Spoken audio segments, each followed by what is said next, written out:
This is a teardown of a GN Netcom ellipse 2.4, and this is a cordless headset and base station for like a desk phone basically. And probably the most interesting part, I guess, for most people that are going to find this video is how to remove the battery pack from the wireless transmitter. And there's this little tab right here. Push down that with your fingernail, and then it just angles away. There's a little locking tab on the bottom. Also, to get to the cables on the base, turn the base counterclockwise, pull off toward you, and then there's all the ports. But for everyone else who wants to see what's inside, I'm going to take this apart. I'm not going to take the battery apart, unfortunately. I will be taking apart the transmitter though. And the transmitter model is 1601-559. Looks like we got some Torx screws we're going to be working with here. And I guess they're T8. Yep.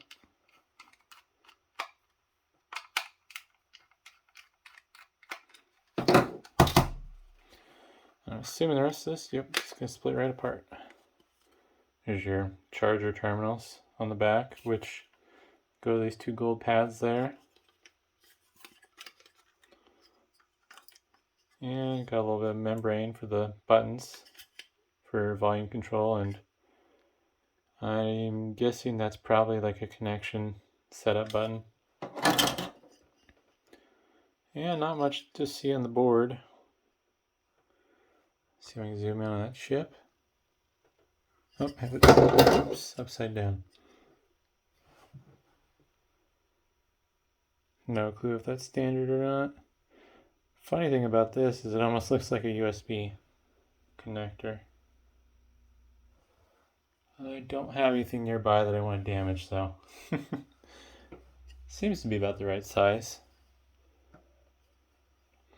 But there's also a metal can on this to shield RF noise. Oh, actually I can pop that off. I was gonna say it's soldered down, but it's has little catches on the sides that I can just free it with.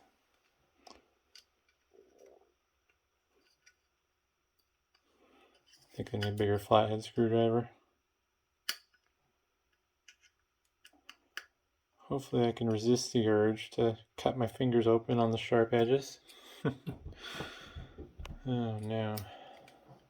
Let's see if this works a little better maybe.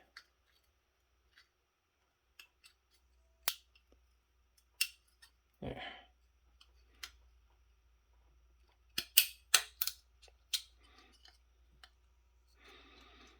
Stubborn.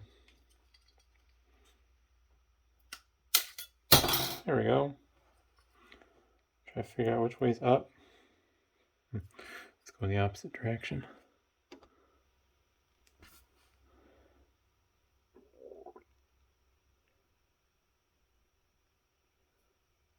Cool.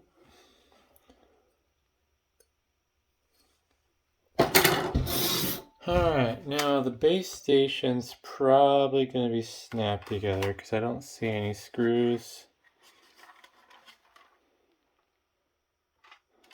Looks like these plastic trim pieces are removable. Although I'm not sure how they release. Should probably put my safety glasses on. Don't want plastic flying in my eyes.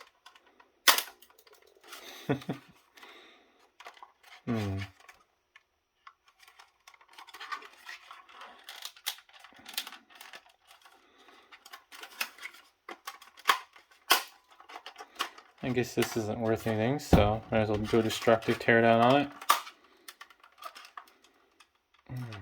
Don't recommend taking stuff apart like this.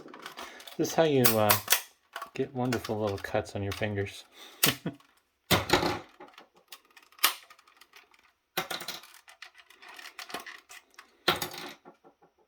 That didn't really accomplish much. Also, I'm kind of curious on why there's two sides. I guess this is just doing charging, so maybe it's so you can have a spare battery charging. Because I doubt this can manage Yeah, it's only designed for one phone. So, must be if you talk a lot. I wonder if that implies the battery life is really terrible, or they just didn't want people to have to worry about running out of phone talk time.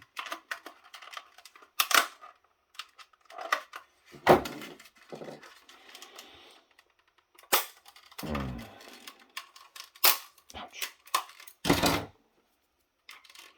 Yeah, not the smartest way to tear stuff down, but can't argue with the results.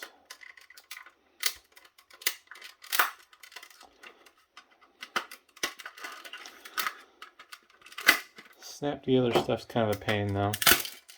Whew. Everything's flying away.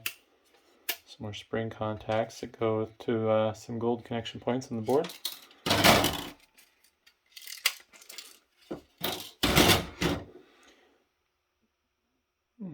It's interesting. I think that'd be an isolation transformer to take the analog signals from the phone handsets.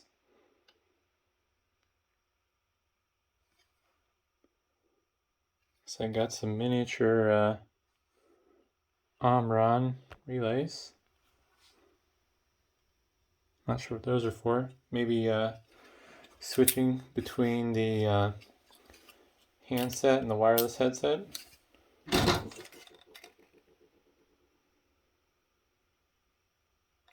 Yeah, it's so you can switch between the handset from the phone and the wireless headset's my guess, because you got an icon for the phone and you got an icon for just the handset. I'm gonna guess. Oh, they're different. Just looking at the controller chips on both ends. This one has a little bit more circuitry, but not too much more. There's also another CAN over the wireless section of this board.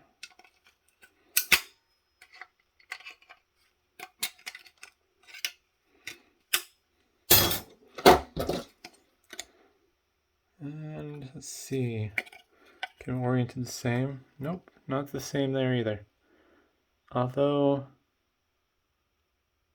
looks like they both have the same, oh wait, no they don't. Oh yeah, they do, alright. It's just hard to see through the screen.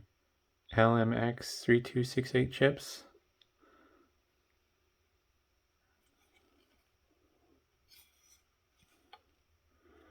But yeah, that's the receiver board. Built-in antenna there, I believe, is what that trace is. And then looks like there's another one. I guess that one could be an antenna, but there's no exposed gold plating or anything.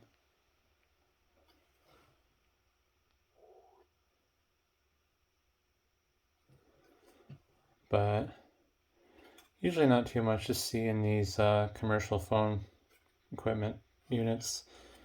They're pretty standard and basic nowadays. I don't think I've ever tore apart anything modern that had a lot of chips or interesting circuitry.